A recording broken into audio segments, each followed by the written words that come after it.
క్రీస్తునందు ప్రియ దేవుని బిడ్డలారా, అందరూ బాగున్నారమ్మా? అందరూ ఆరోగ్యాలు బాగున్నాయి కదా? అందరూ ప్రార్థిస్తున్నారా? ఈ మధ్యాహ్న కాల సమయమందు దేవుడు మనతో మాట్లాడబోచున్నాడు. పౌలు ఎఫెసీయులకు రాసిన పత్రిక 5వ అధ్యాయం 15వ వచనములో దేవుడు నేనేం వాక్యం చెప్పాలని దేవుని పాద సన్నిధమున కూర్చున్నప్పుడు ఈ వాక్యం నాకు దేవుడు బయలుపరిచాడు. పౌలు ఎఫెసీయులకు రాసిన 5వ అధ్యాయం 15వ వచనములో ఈ విధంగా అంటున్నాడు, దినములు చెడ్డవి గనుక మీరు సమయము పోనివ్వక సద్వినియోగము చేసుకొని. ఏం చేసుకోవాలట? దినములు చెడ్డవి అంటే శుక్రవారం మంచి రోజు కాదు, శనివారం అట్లా కాదు. మనం ఈ అంధకార దినాలలో మనం ఉన్నాం. ప్రియమైన దేవుని బిడ్డలారా, దినములు చెడ్డవి. మానవుడు ఏమైనా ఈ లోకములో ఏం చేస్తున్నాడంటే, నా ప్రాణమా తినుము తాగుము సుఖించుము. ఈ నోరు దేవుడు తినదందుకు తాగదందుకు సుఖించదందుకు కాదు. ఈ దీని కొరకే దేవుడు చేయలేదు. ఈ నోటితో ఇదిగో దేవుణ్ణి స్తుతించాలి బిడ్డలారా. హల్లెలూయా. ఈ హృదయములో యేసు ప్రభు ఉండాలి. అందుకోసానికే దినములు చెడ్డవి. ఎక్కడ చూసినా అత్యాచారాలు అవుతున్నాయి, ఎక్కడ చూసినా మానభంగములు చేస్తున్నారు, గ్యాంగు రేపు చేయిస్తున్నారు, ఇదిగో మనుషులను తలగబెడుతున్నారు కిరోసిన్ పోసి. ఇదిగో ప్రియమైన దేవుని బిడ్డలారా, హత్యలు జరుగుతున్నాయి, దొంగతనాలు జరుగుతున్నాయి, దోపిడీలు జరుగుతున్నాయి. మానవుడు భయంకరమైన పాపములో జీవిస్తున్నాడు. సద్వినియోగము చేసుకొనక దినములు చెడ్డవి, సమయం పోనివ్వక సద్వినియోగం. మన సమయాన్ని ఎవరితో గడపాలంటే యేసు ప్రభుతో గడపాలి. హల్లెలూయా. ఉదయం లేవడంతోనే ప్రియమైన దేవుని బిడ్డలారా కాపీతో జీవితాన్ని ప్రారంభిస్తున్నారు. అమ్మ పేపర్తో స్టార్ట్ చేస్తున్నారు. కొంతమంది మద్యపానంతో స్టార్ట్ చేస్తారు. కొంతమంది ఇగో చెడ్డ మాటలు తిట్టుకుంటేనే స్టార్ట్ చేస్తారు వారి జీవితం. ఇలా దాని సంగతి చూసుకునే చూస్తా. ఎందుకంటే ప్రియమైన దేవుని బిడ్డలారా, మనం దేంతో స్టార్ట్ చేయాలంటే మన జీవితం యేసు ప్రభుతో మనం ప్రారంభించాలి. ప్రియమైన దేవుని బిడ్డలారా, అప్పుడు మనం చేయబోచున్న ప్రయత్నాల్లో దేవుడు మనకు తోడుగా ఉంటాడు.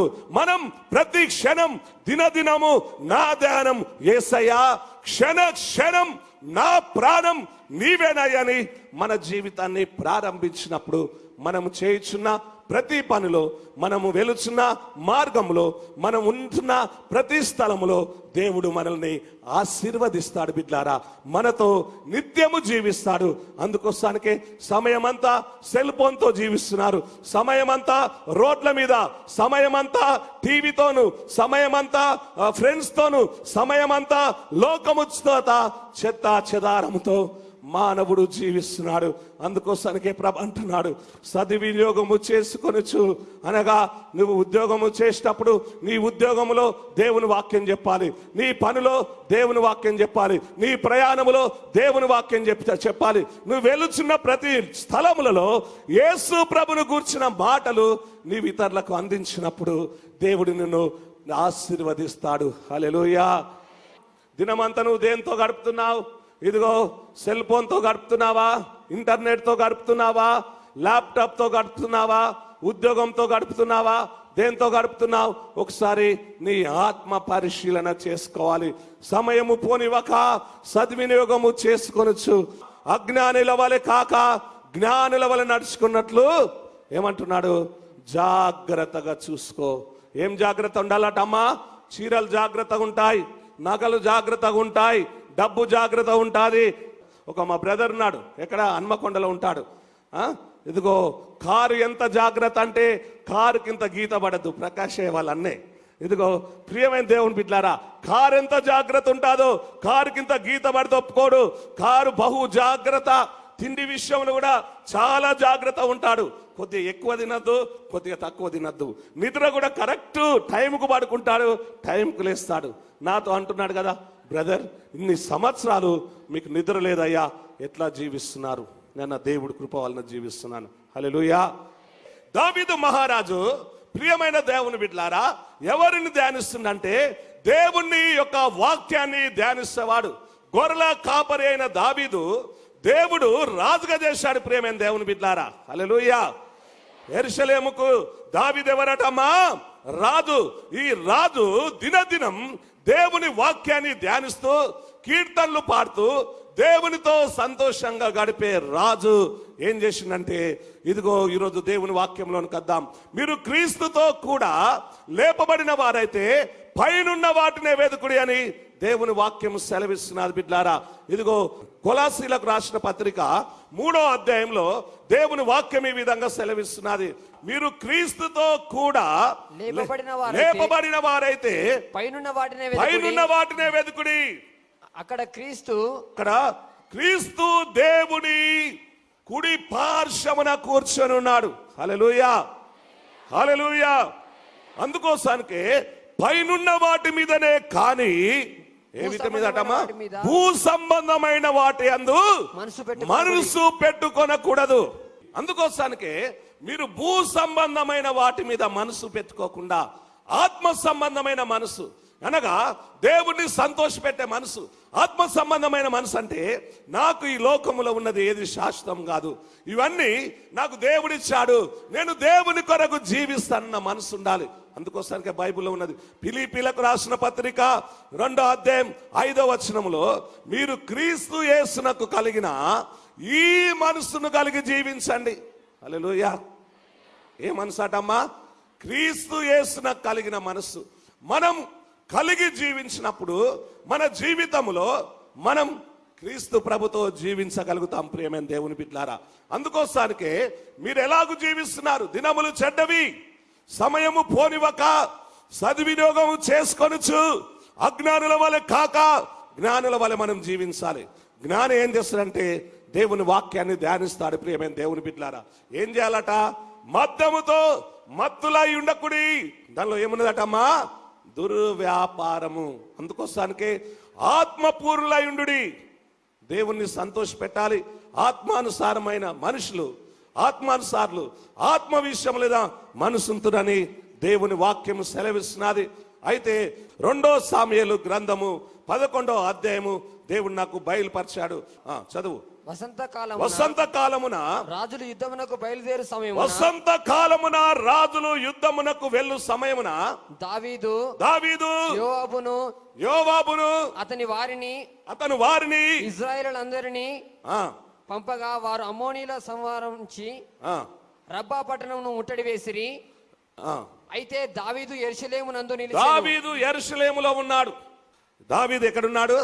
యెరూషలేములో నిలబడ్డాడు. మంచిదే, యుద్ధము పోకుండా మంచిదే, కానీ ఏం చేయాలి? దావీదు మోకరించి ప్రార్థన చేయాలి మందస్సము దగ్గర. హల్లెలూయా, హల్లెలూయా. కొంతమంది సువార్త చెప్పకుండా మంచిదే, కానీ అమ్మా అందరు సువార్థికులు కాదు, అందరు ప్రవక్తలు కాదు, అందరు అపోస్తులు కాదు, అందరూ ఎవాంజలిస్టులు కాదు, కానీ కొంతమంది సువార్త ప్రకటించాలి. ప్రకటించే వారి కొరకు ఏం చేయాలటమ్మా? ప్రార్థన చేయాలి. ప్రియమైన దేవుని బిడ్డలారా, ఎందుకంటే ఈ దావీదు యెరూషలేములో ఉన్నాడు. మరి అక్కడ వాళ్ళు ఆ రబ్బా పట్టణమును ముట్టడేశారు కనుక నేను ప్రార్థన చేద్దాం అని దావీదు ప్రార్థన చేయట్లే. రాత్రంతా నిద్ర పట్టలేదు దావీదుకు. చాలా మందికి నిద్ర పట్టదు, నైట్లో కష్టం. ప్రతి దినం నేను రాత్రంతా మోకాళ్ళ మీద ఉండి మేము ప్రార్థన చేస్తాం. ప్రియమైన దేవుని బిడ్డలారా, దేవుని స్తుతిస్తాం. నశించిపోవచ్చున్న ఆత్మల కొరకు ప్రార్థన చేస్తా. రాత్రి ఒక ఆమెకు ఫోన్లో దయ్యం పట్టింది. ఓ పాలయ్యో అంటాంది. ఏంటంటే నిద్రపోరాదు, దండం పెడతా, నిద్రపోకుండా ప్రార్థన చేస్తున్నావు. నీవు మీ ప్రార్థనా టీములో ఉన్నవారు, ఇదిగో యేసయ్య బిడ్డలు, నీ బిడ్డలు ఒకటే ప్రార్థన ప్రార్థన. హల్లెలూయా, హల్లెలూయా, స్తుతి స్తుతి. ఊకిదేనా? ఇక వేరే పదం లేదంటే ఏం పాడాలి? ఇదిగో ఒక సినిమా పాట పాడాలి. మంచిగా నైట్ నిద్ర రావాలంటే ఒక బీర్ బాటిల్ తెచ్చుకొని తాగి మంచిగా నిద్రపోవాలి. మంచిగా అప్పుడు హాయిగా ఫ్రెష్నెస్ ఉంటుంది, ముఖం ఎంటుకలు ఊసిపోవు, ఆరోగ్యంగా ఉంటావు. మంచిగా ఒక అమ్మాయిని పెళ్లి చేసుకొని మంచిగా పక్కలో పెట్టుకోవాలి. ఆమె మంచిగా కాళ్ళు ఒత్తుతుంది. ఏందయ్యా మా ఎంబడి పడుతున్నావు? ఏమైనా ఏసయ్యా అని మా రాజ్యాన్ని కూలగొడుతున్నావు, నీకు న్యాయమేనా అంటున్నారు సైతాన్. దానికి న్యాయం కావాలంటే లంచం తీసుకోవాలట, దానికి న్యాయం జరగాలంటే వాక్యం చదవద్దట, దానికి న్యాయం జరగాలంటే ప్రార్థన చేయొద్దట, దేవుని స్తుతించదు. రాజైన దావీదు దేవుని స్తుతించకుండా, దేవుని మందసం ముందు కూర్చోకుండా, దేవుని మహిమపరచకుండా, ఇజ్రాయేలుల గురించి ప్రార్థించకుండా యెరూషలేములో ఏం చేస్తుందంటే ప్రార్థన చేయకుండా దావీదు మిద్దె మీద అటు ఇటు నడుస్తున్నాడు.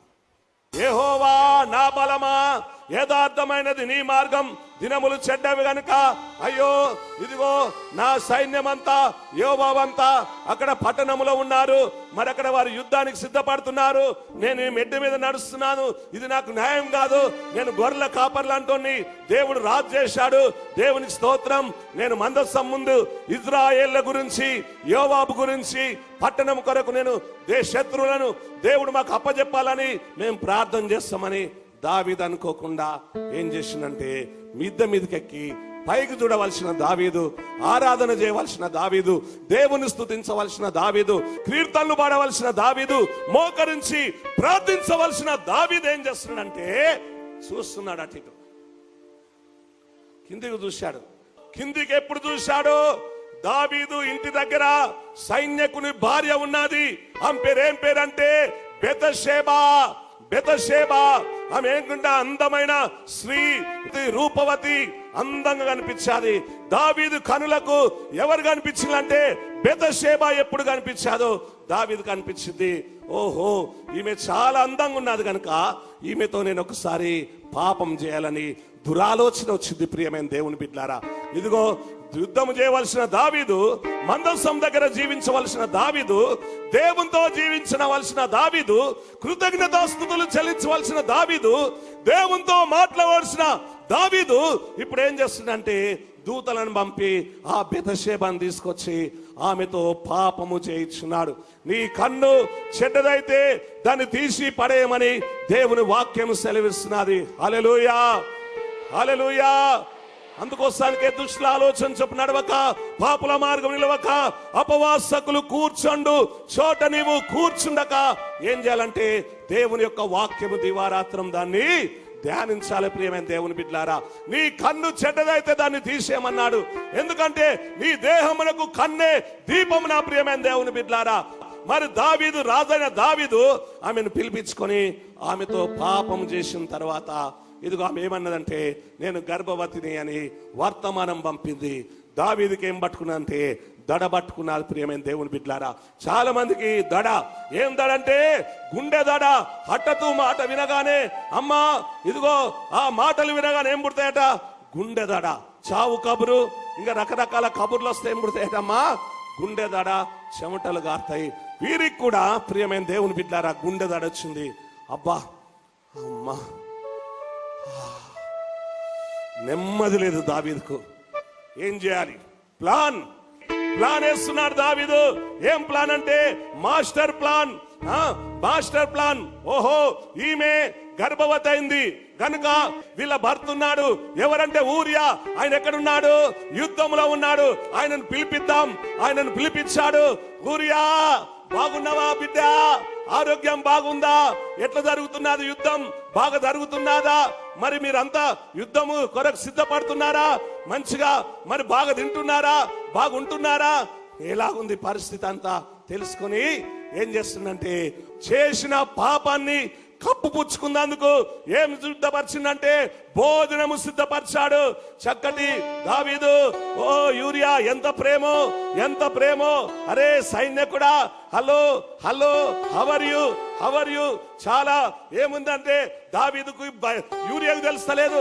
రాజు ఎంత దగ్గర తీసుకుంటాడంటే చేయి పట్టుకుంటున్నాడు, కౌగలించుకుంటున్నాడు మంచిగా. ఇదిగో వెరీ గుడ్, నువ్వు చాలా మంచినివి, మంచి సైన్యకునివి, నువ్వు బాగా శ్రమ పడతావు, నీకు నీలో చాలా మంచి లక్షణాలు ఉన్నాయి. పాపం చాలా అలిసిపోయావు నానా. చూసావా, ఈరోజు మనం భోజనం చేసిన తర్వాత ఇంటికి వెళ్ళి హాయిగా నీ భార్యతో రెస్ట్ తీసుకో. మీ భార్యతో చాలా రోజులే కదా నువ్వు మాట్లాడక. నీ భార్యతో చేతి ముద్దలు తినక చాలా రోజులైంది, నీ భార్యతో గడపక చాలా రోజులైంది కనుక ఇదిగో భార్యతో కొద్దిసేపు మంచిగా మాట్లాడి ఇంటి దగ్గర రెస్ట్ తీసుకో. లోపల కపటం ఉన్నది, లోపల ఏమున్నదటమ్మా, పాపము కప్పిపుచ్చదందుకు దావీదు మాస్టర్ ప్లాన్ వేస్తే దేవుడు దాన్ని చెడగొట్టాడు. ప్రియమైన దేవుని బిడ్డలారా, భోజనాన్ని కూర్చున్నబెట్టుకున్నాడు. ఈ సైన్యకునికి ఏం అర్థం కావట్లే. దావీదు ప్లాను సైన్యకునికి అర్థం కాకుంటే దేవునికి అర్థమవుతుంది కదా. మంచిగా కూర్చున్నాడు, సాయంత్రం రాదు, భోజనాన్ని కూర్చున్నబెట్టి భోజనం తినిపించాడు. దావీదు ఇద్దరు ఒకే బల్ల మీద కూర్చున్నారు, మంచిగా తింటున్నారు. ఎయ్యిరా ఎయ్యి, తినరా తిను. మంచిగా ముక్క అయిపోయింది, బొక్క అయిపోయింది, బుక్క అయిపోయింది, సుక్క మొదలైందిగా. ఎందుకంటే సుక్కేతనే మరి ఇదిగో ఇంటికి పోతాడు. మన హూరియాని సుక్కాదాపిష్టాలకు ఏమైందంటే ఇదిగో ఇక నిద్ర వచ్చింది బాగా. ఎవరికి నిద్ర వచ్చిందట? హూరియా అంటున్నాడు, ఓ నా ఏళ్ళవాడా, ఓ రాజా, ఇదిగో ఇంటికి నన్ను బొమ్మంటున్నావు, అది ఎట్లా కుదురుతుంది? నా సహోదరులు అక్కడ యుద్ధము చేస్తుంటే నేను భార్యతో సుఖించే సమయం కాదు, విశ్రాంతి తీసుకునే సమయం కాదు, నేను యుద్ధం చేయవలసిన సమయం. నేను ఇదిగో నా సహోదరులతో పాటు నేను యుద్ధం చేసే సమయం. ఇదిగో నేను ఇంటికి వెళ్ళని చెప్పి దావీదు యొక్క సైనికుల దగ్గర మంచిగా పడికేసుకొని మంచిగా నిద్రపోయాడుగా. హాయిగా గుర్రు కొడుతున్నాడుగా. దావీదుకు నిద్ర పట్టట్లే. ఏమైతుంది? అటు ఇటు చూస్తున్నాడు. ఇదేంది? ఇప్పుడు ఏం జరుగుతుంది? ఇది ఏందో నాకు ఏం అర్థమైతలేదు. అయోమయం అవుతున్నది ప్రాణం. ఇదిగో అయోమయం, అయోమయం. ఏంటి? ఎట్లా? నేను ఒక ప్లాన్ తో విని పిలిపిస్తే ఈ ప్లాన్ చెడిపోయింది. ఎట్లా ఈ ప్లాన్ వేయాలని ఇంకో దురాలోచన వచ్చింది. ఏంటంటే నేను ఇదిగో రాజును గనుక ఈ హూరియను చంపిస్తే ఈ బెతషేబాని నేను ఏం చేసుకోవచ్చట, నా భార్యను చేయించుకోవచ్చని ఏం చేసిందంటే ప్రియమైన దేవుని బిడ్డలారా లెటర్ రాశాడు. యోవాబుకు వ్రాయినదేమనగా, యుద్ధం జరిగే ముందు స్థలంలో ఎవరెవరు చనిపోతారో, ఎవరెవరు చచ్చిపోయే ముందు ఇదిగో వాడిని పెట్టండి. హూరియా తయారైండు. ఏమ్మా, దావీదు వ్యభిచారం చేశాడు, దావీదు తాగిపిచ్చాడు, ఇదిగో దావీదు ఇంకేం పని చేస్తున్నాడు, ఇతను చంపమని ఆలోచన వస్తున్నది. తన సహోదరుని చూసి ద్రోహి అని చెప్పువాడు నరకాగ్నికి లోనగునని దేవుని వాక్యం సెలవిస్తున్నారు. బిడ్లారా, నిన్ను వాళ్ళే నీ పొరుగు వారిని ప్రేమించమని దేవుని వాక్యం చెప్తే దావీదును ప్రేమించిన దేవుడు ఊరియను ప్రేమించలేకపోతున్నాడు. దావీదు ఈయనను లేపితే ఆమె నా భార్య చేసుకోవచ్చు, ఇక నా రాజ్యం చెలాయించవచ్చు, నన్ను ఎవరేం చేయలేరని దావీదు నవ్వుచున్నాడుగా. నవ్వి లెటర్ ఇచ్చి పంపితే అక్కడ హూరియా చంపబడ్డాడు. చంపబడిన తర్వాత వర్తమానం వచ్చింది. ఎవరికి వర్తమానం? దావీదుకు వచ్చింది, బెతషేబాకు వచ్చింది. బెతషేబా బాధపడుచున్నది, ఏడుస్తున్నది. ప్రియమైన దేవుని బిడ్డలారా, దావీదు బెతషేబాను పిలుచుకొని, అమ్మా నువ్వేం బాధపడకు, ఇదిగో నీవు నాకు భార్య అవుతావు ఈ రోజు నుండి, ఇదిగో అని చెప్పి ఆ హూరియాని ఇంటికి తీసుకొచ్చుకున్నాడు. ప్రియమైన దేవుని బిడ్డలారా, హూరియా చచ్చిపోయిండు, సమాధి చేయబడ్డాడు. కానీ బెతషేబా దావీదు రాజుకు భార్య అయింది. అనుకున్నాడు, అమ్మా నా తలనొప్పి పోయింది, ఇక నిండా మునిగిన, ఇక చలి ఎక్కడిదిరా నాకు అనుకున్నాడు. నా మాస్టర్ ప్లాన్ ఒకటి చెడిపోతే ఒకటి సక్సెస్ అయిపోయింది. 10 దెబ్బలు కొడితే ఒక్క రాయన్న తలగదా అని పాపం ఏం చేసినంటే సంపించాది. పాపం ఏం చేస్తుందంటే మనిషిని సంపిస్తాడు. బిడ్లారా, అమ్మా, ఎందుకంటే దేవుడు నరులను కనులార చూస్తున్నాడు. ప్రియమైన దేవుని బిడ్డలారా, కీర్తనల గ్రంథం 11వ అధ్యాయం 5వ వచనంలో ఉంది, యెహోవా నీవు నన్ను పరిశోధించి తెలుసుకున్నావు. నేను కూర్చుండుట నేను లేచుట నీకు తెలియను. నాకు తలంపు పుట్టక మునుపే నీవు నా మనసును గ్రహించావు. నా నడకను నా పడకను నీవు పరిశీలన చేసి ఉన్నావు. నా నడకను నా పడకను ఏం చేస్తున్నావట? పరిశీలన. నా చర్యలన్నిటినీ నీవు బాగా తెలుసాయని ఇక్కడ బైబిల్లో ఉంది. నా తను వచ్చాడు, వచ్చి ఏం దావీదు, రాజైన దావీదు, ఈ సమస్య ఏంటంటే ఐశ్వర్యవంతునికి 500 గొర్రెలున్నాయి, ఒక పేదవానికి ఏమున్నదట? ఒక్కటే గొర్రె ఉన్నది. ప్రియమైన దేవుని బిడ్డలారా, అయితే ఈ ఐశ్వర్యవంతుడు ఆ పేదవాడు తన అల్లారు ముద్దుగా అందమైన గొర్రెను పెంచుకొని తన కౌగిట్లో బండబెట్టుకొని తన అల్లారు ముద్దుగా పెంచుకుంటా అంటే ఈ ధనవంతుడు ఏం చేసిండు? ఆ పేదవాని గొర్రె తీసుకొని ఏం చేశాడట? కోసుకొని తిన్నాడు. ఇది పరిశుద్ధ గ్రంథములో చూసినట్లయితే ప్రియమైన దేవుని బిడ్డలారా 12వ అధ్యాయంలో ఉంది. ఐశ్వర్యవంతుడికి విస్తారమైన గొర్రెలు గొడ్లు కలిగినను దైదుని దగ్గర తాను కొనుక్కున్న ఒక చిన్న ఆడు గొర్రె పిల్ల తప్ప ఏమీ లేకపోయాను. వాడు దాన్ని పెంచుకొని చుండగా అది వాని బిడ్డల యొద్దకు ఉండి పెరిగి వాని చేతి ముద్దులు తించు వారు గిన్నెలోని తాగుచు వాని కౌయిట్లో పడుకొనిచున్నాడు. మార్గస్థుడు ఐశ్వర్యవంతుని యొద్దకు వచ్చెను. ఏం చేసిండు? ఆ గొర్రెను తీసుకొని వానికి ఆయుత్తం చేశాడు. ప్రియమైన దేవుని బిడ్డలారా, అప్పుడు ఆ దావీదు ఆ మాట విన్నాడు. అయ్యో, ఈ పేదవాని గొర్రె తీసుకొని ఈ ధనవంతుడు తిన్నాడా? కోపం వచ్చేది. ఇలాంటి దైత్రుడు, ఇలాంటి దుర్మార్గుడు, ఇలాంటి దుష్టుడు నా రాజ్యంలో ఉండద్దు. పనులు పలపల కొడుతున్నాడు. ఇలాంటి వాడు, అయ్యో వాడు పేదోడు, వాని దగ్గర ఉన్న ఆడగొర్రె చిన్న గొర్రె వాడు అల్లారి ముద్దులో పెంచుకుంటున్నాడు. వీడు తీసుకొని వండుకొని తింటాడా? వీని 500 గొర్రెలు వానికి ఇవ్వాలి. నిత్యముగా వాడు నా రాజ్యంలో ఉండకూడదు అన్నప్పుడు ఆ గొర్రెవరో కాదు, ఆ దొంగ గొర్రెవు నీవే. ఆ దొంగ గొర్రెవు నీవే దావీదు. గొర్రెల కాపరైన నిన్ను నేను రాజును చేస్తే నీకు భార్యలు కావాలంటే నేను ఇంకో ఆమెను ఇవ్వపోతున్నా? నువ్వు చేసిన పనేంటి? గనుక నీ గర్భములో పుట్టిన బిడ్డను నిశ్చయంగా చచ్చిపోవును. నీ ఇంటికి సలాకాలం యుద్ధము కలుగును. ఒక్కరిని చంపితే దావీదు కుమారులను హత్యలు చేయబడ్డారు. ప్రియమైన దేవుని బిడ్డలారా, దావీదు ఒక్కరిని చంపిస్తే దావీదు సొంత కుమారులు ఏం చేయబడ్డారంటే హత్య చేయబడ్డారు. ఎందుకంటే నీవే కొలతతో కొలుస్తావో ఆ కొలతో నీకేం చేయబడుతుందటమ్మా? కొలవబడతాది. ప్రియమైన దేవుని బిడ్డలారా, ఒక్కరిని చంపితే ఇద్దరు నిశ్చయము. అప్పుడు దావీదు ఏమన్నాడంటే వెంటనే మోకాళ్ళ మీద ఉండి ఏడుస్తున్నాడు. దేవా, నేను పాపం చేశాను, నేను వ్యభిచారం చేశాను, నేను నరహత్య చేపించాను, నేను తాగిపించాను, నేను తినిపించాను, నేను అనేకమైన ఘోర పాపిని ప్రభువా, నన్ను క్షమించు, నన్ను కడుగయ్యా, నన్ను శుద్ధి చేయడాయన, నీ పరిశుద్ధాత్మను నా యొద్ద నుండి తీసివేయకమని దావీదు ప్రార్థన కన్నీళ్లు కార్చాడు. ప్రియమైన దేవుని బిడ్డలారా, దావీదు ఎప్పుడు పశ్చాత్తాపడ్డాడు, ఎప్పుడు తన పాపాలు ఒప్పుకున్నాడు, దేవుడు అతని పాపాలు క్షమించింది, కానీ శిక్ష మాత్రం చనిపోయేంత వరకు భయంకరమైన శ్రమలు భరించాడు. అందుకోసానికే నీ జీవితంలో నీవు చేసిన పాపములు ఇదిగో నీ పిల్లల మీదకి రాకుండా నువ్వేం చేయాలంటే పశ్చాత్తాపపడి కన్నీరు కార్చి దేవునికి మొరపెట్టాలి. ప్రియమైన దేవుని బిడ్డలారా, ప్రియమైన దేవుని బిడ్డలారా, ఒక ఆత్మ నశించిపోవడం దేవునికి ఇష్టం లేదు.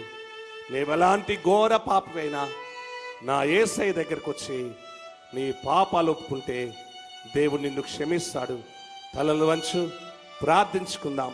ప్రేమ కలిగిన దేవా, దయగల మా తండ్రి, కృపగల మా యేసయ్య, ఎక్కడ 2-3 నా నాంపేట ప్రార్థన చేస్తారో వారి మధ్యలో నేనుంటానని చెప్పిన దేవా, దావీదు తన పాపము ఒప్పుకున్నాడు నాయనా. తన పడక కన్నీళ్లతో కొట్టుకొని పోవునంతగా ప్రార్థించినాడు. ప్రభా, ఈ స్థలంలో ఏ బిడ్డ త్రాగుబోతున్నారు, నరహత్య చేయించినాడు, వ్యభిచారం చేయించినాడు, దేవుని ఆజ్ఞ ఎంతో మంది అతిక్రమిస్తున్నారో ప్రభా, వారందరినీ మారు మనసు దయచేయండి. వీరి సకల రోగాలను, వీరి సకల పాపాల నుండి విడిపించిన ఆయన, నూతనమైన హృదయం దయచేయని ఆయన, నూతన మనసు దయచేయండి. ఓ మైటీ పవర్ యేసయ్య, దావీదు కన్నీరు కార్చినట్టుగా నా ప్రియ దేవుని బిడ్డలారా, నీవు కన్నీరు కార్చినట్లయితే దేవుడు నీ పాపాలు క్షమించుతున్నాడు. మా యేసయ్య, వీరి పాపాలను క్షమించయ్యా, నీ రక్తంలో వీరిని కడగయ్యా, వీరిని శుద్ధి చేయని ఆయన. విదేశాలకు పోవాలని ప్రార్థన చేయించున్నావు బిడ్డ, దేవుడు మిమ్మల్ని నడిపించబోచున్నారు. కొంతమంది అప్పుల సమస్య ఉన్నదని ఏడుస్తున్నారు, దేవుడు అప్పుల సమస్యను విడిపించబోచున్నాడు. కొంతమంది ఆత్మహత్యలు చేసుకోవాలనుకుంటున్నారు, దేవుడు విడిపించబోచున్నాడు. శ్రీనివాస్ 6-7 శ్రీనివాసులు ఉన్నారు. దేవుడు ఒక శ్రీనివాస్కు 2 శ్రీనివాస్ ఎయిడ్స్ జబ్బు నుండి విడిపించబోచున్నాడు. ఒక శ్రీనివాస్ విదేశాలకు నడిపించబోచున్నాడు. ఒక శ్రీనివాస్ లివర్ జబ్బు ఉన్నది. ఒక శ్రీనివాస్ కళ్ళు కనిపించట్లే, అనేక కిడ్నీల జబ్బుతో బాధపడుచున్నావు. నా యేసయ్యను ముట్టుచున్నాడు. మా పరమ తండ్రి వీరిని సకల రోగ పాపము నుండి విడిపించమని, యేసయ్య వీరందరి జీవితాల్లో వెలుగు నింపమని యేసునామమున అడుగుచున్నాము తండ్రి. పాలయ ప్రకాశ్ వందనాలు. నా పేరు ప్రశాంత్.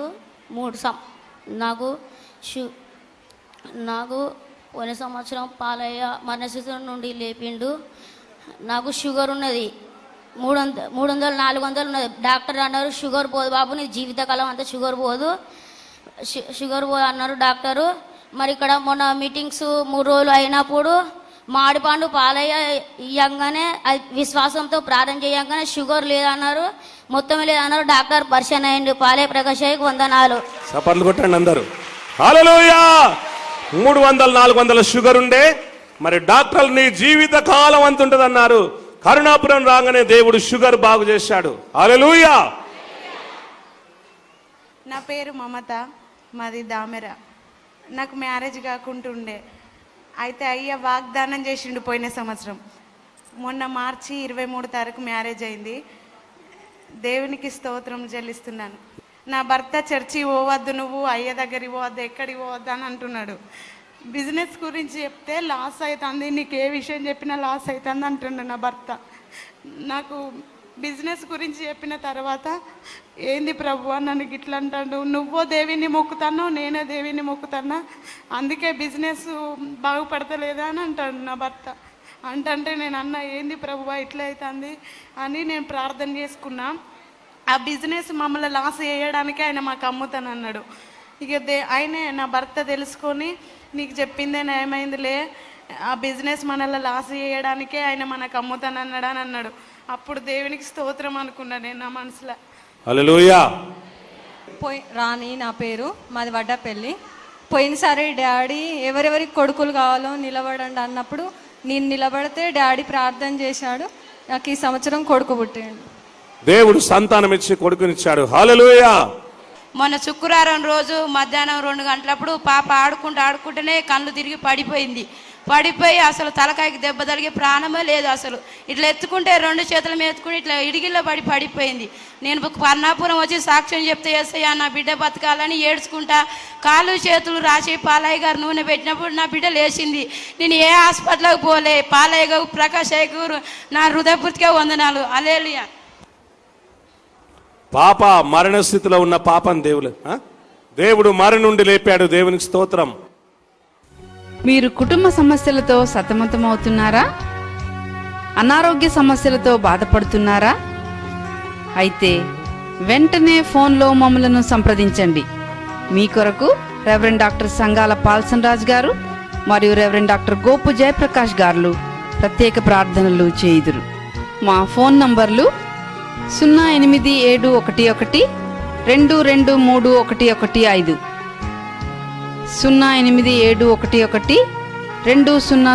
200268 మరియు 9247009336.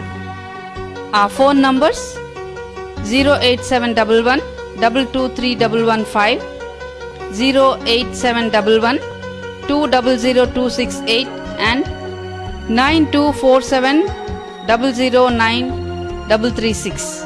మా ప్రార్థనా సమయాలు: ఉపవాస ప్రార్థనలు ప్రతి శనివారము ఉదయం 9 గంటల నుండి సాయంత్రం 5 గంటల వరకు. ఆల్ నైట్ ప్రార్థనలు ప్రతి నెల 2వ మంగళవారము సాయంత్రం 7 గంటల నుండి ఉదయం 5 గంటల వరకు. యవనస్తుల ప్రార్థనలు ప్రతి నెల 4వ ఆదివారము ఉదయం 9 గంటల నుండి సాయంత్రం 4 గంటల వరకు. మా ఈ కార్యక్రమంలో పాల్పొంది దైవ దీవెనలు పొందగలరని ఆశిస్తున్నాం. మా ఈ కార్యక్రమాల ద్వారా మీరు ఆశీర్వదించబడినట్లా మీరు మాకు వ్రాయగలరు. మా చిరునామా: క్రీస్తు కిరణాలు, క్రీస్తు జ్యోతి ప్రార్థనా మందిరము, Karunapuram, Pedapendyala, Warangal. Pin code 506151, Andhra Pradesh, India. Email palsanraj@yahoo.co.in మరియు jprakash9000@yahoo.co.in.